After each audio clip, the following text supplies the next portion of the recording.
Subscribe করে আমাদের পাশে থাকুন। ঠিক আছে, আমি কিছু চেষ্টা করি আপনাদের শিক্ষণীয় গল্প শোনানোর জন্যে। ঠিক আছে, চলো গল্পটা শুরু করা যাক। সেদিন সকাল 6টায় আমি আমার শহর ছেড়ে অন্য শহরে যাবার জন্যে আমি রেল স্টেশনে পৌঁছালাম। কিন্তু দেরিতে পৌঁছানোর কারণে আমার ট্রেনটি ইতিমধ্যেই ছেড়ে গেছে। 9:30-এর ট্রেন ছাড়া আমার আর কোনো উপায় ছিল না। ভাবলাম কোথাও নাস্তা করব, খুব খিদে পেয়েছে, হোটেলের দিকে যাচ্ছি। প্রতিমধ্যে হঠাৎ আমার চোখ পড়ল ফুটপাতে বসে দুই শিশুর উপর। দুজনেরই বয়স 10 থেকে 12 বছর হবে। ছোট বাচ্চা বড়োর সাথে খাওয়ার কথা বলছিল, বড় তাকে চুপ করার চেষ্টা করছিল। আমি আমার দ্রুতগতির জীবনে হঠাৎ থেমে গেলাম। জীবনকে দেখে আমি সন্তুষ্ট বোধ করলাম এবং ভাবলাম তাকে কিছু টাকা দেওয়া উচিত। আমি তাকে 10 টাকা দিয়ে এগিয়ে গেলাম। সাথে সাথে আমার মাথায় একটা চিন্তা এলো যে আমি এত কৃপণ, 10 টাকায় কি পাবো? চাও ঠিক মতো পাবো না। নিজের কাছেই লজ্জা পেলাম। আমি বাচ্চাদের বললাম, তুমি কিছু খেতে চাও? বাচ্চারা একটু বিভ্রান্ত হলো।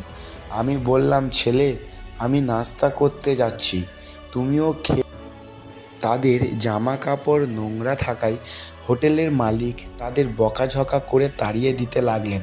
আমি বললাম, ভাই, তারা যা চাইবে তার জন্য 2 পয়সা দেব। হোটেলের মালিক অবাক হয়ে আমার দিকে তাকালো। তার আচরণের জন্য লজ্জা তার চোখে স্পষ্ট দেখা যাচ্ছিল।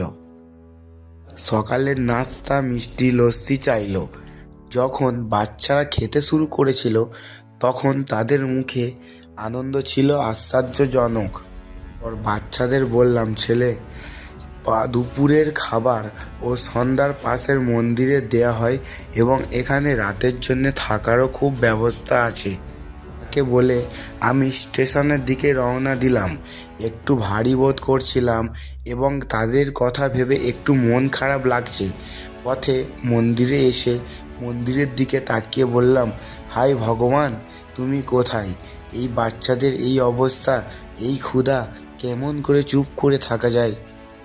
পরের মুহূর্তে আমার মাথায় একটা চিন্তা এলো, কে যে ছেলেটাকে তখন তাদের নাস্তা দিচ্ছিল। আপনি কি মনে করেন যে আপনি নিজের চিন্তাভাবনা দিয়ে এটি করেছেন? আমি স্তব্ধ হয়ে গেলাম।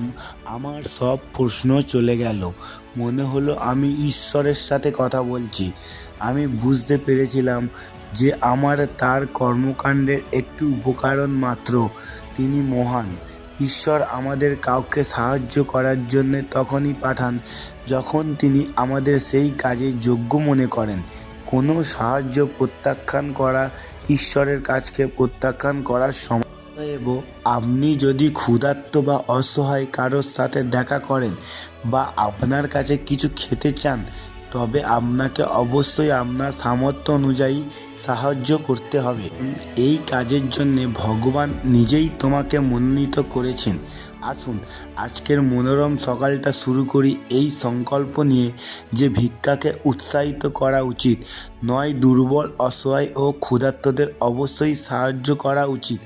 ঈশ্বরের কাছে প্রার্থনা করুন যেন তিনি আমাদের বুদ্ধি দেন এবং এর যোগ্য করে তোলেন। আমরা বদলাবো, যুগ বদলাবে, আমার উন্নতি করব, যুগ উন্নতি হবে। আগে নিজেদের উন্নতি করুন বন্ধুরা। আসুন একসাথে মানবতার রূপ উন্নত করি।